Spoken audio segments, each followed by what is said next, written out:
Buenas noches, ¿cómo están? Espero que estén bien, a todo mi público. Nuevamente yo voy a hablar en este capítulo especialmente sobre Karl Marx. Bueno, este es un personaje polémico, ya lo habrán escuchado nombrar por miles de lados, sea televisión, por redes sociales, etcétera, por bocas de políticos, pero hay que entender quién fue Karl Marx. Karl Marx fue un filósofo y economista alemán. Él estuvo durante la Revolución Industrial, él vivió ese periodo, y lo que va a hacer Karl Marx es hablar precisamente sobre la hegemonía de Inglaterra y los problemas que surgieron durante la Revolución Industrial y el porqué de esa sociedad del momento, ¿no? Y por qué ese cambio. Bueno, Karl Marx, a diferencia de los anteriores economistas, va a hablar de algo muy importante. Va a hablar de la lucha de clases. Para Karl Marx el problema era el capital, dado de que él estaba en contra del capitalismo y él decía de que el capitalismo no generaba más que una diferencia social. Él decía de que el capitalismo era para unos pocos y esos pocos eran llamados burgueses. Los burgueses eran las personas dueñas de industrias, empresarios, en otras palabras, gente de dinero. Y aquellos que sufrían esa opresión y ese capitalismo mal habido eran los proletarios. Dentro de su libro llamado El Manifiesto, Karl Marx habla sobre esta lucha de clases que va a ser intempestiva porque él dice que nunca va a dejar de existir esta lucha de clases mientras el capitalismo lleve a cabo esta barbarie, ¿no? Porque vamos a llamarlo como una barbarie cuando un sector opresor oprime a otro, obligándolo así a trabajar. Él prácticamente hablaba como que el trabajo era una especie de esclavitud camuflada.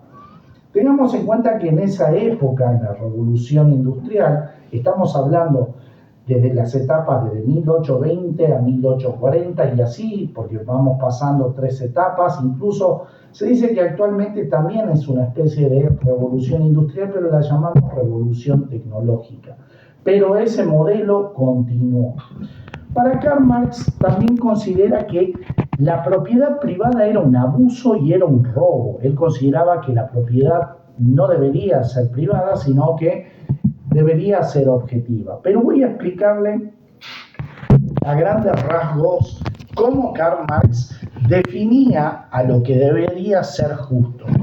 Vamos a suponer que el señor burgués, o sea, el industrial, quiere crear este elemento que todos los argentinos llamamos mate, ¿no? Y sabemos para qué sirve. Vamos a suponer que el señor burgués compra la madera y compra el metal para hacer esta bombilla. El señor burgués lo compra a un determinado precio. Vamos a poner que él lo compra a un precio de 10 pesos y se lo da a este material, se lo da al proletario, que sería el obrero. Bueno, a eso se lo llama modo de producción, que sería el trabajo que le da. Entonces el proletario pone su capacidad, su inteligencia y su mano de obra para crear el producto. Entonces el señor burgués lo vende a este material que lo compró a 10 pesos, lo vende a 100 pesos, dándole así, por ese fruto, dándole 10 pesos al proletario y él llevándose así 90 pesos. Para Karl Marx eso era injusto, porque él decía que ambos formaban parte de esa existencia y de ese producto. Él decía que tanto el proletario debía llevarse un 50% y el burgués debía llevarse un 50%. Entonces, para Karl Marx decía de que ese excedente que se llevaba el burgués lo va a llamar plusvalía y que esa plusvalía le dejaba una ganancia dentro de esa venta. Ahora, ¿qué era lo que le va a suceder al proletario? El proletario se va a ver no solamente enfrascado en realizar este elemento, sino que también en esos momentos, en ese entonces, el proletario prácticamente no tenía horarios, no tenía libertad, no podía ver a su familia de una forma como lo hacía el burgués, es como que era una especie, vuelvo a reiterar, como una especie de esclavitud camuflada de trabajo. Entonces eso lo va a llamar una alienación. ¿Por qué? Porque precisamente el proletario se veía limitado, cosa que el burgués no.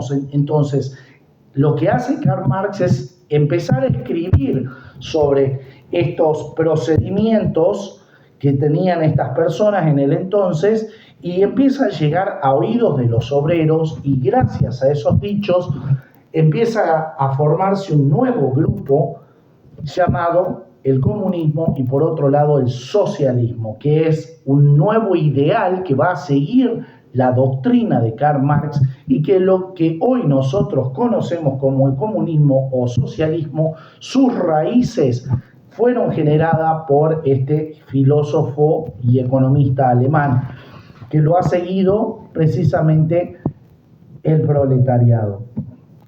En otras palabras, los obreros.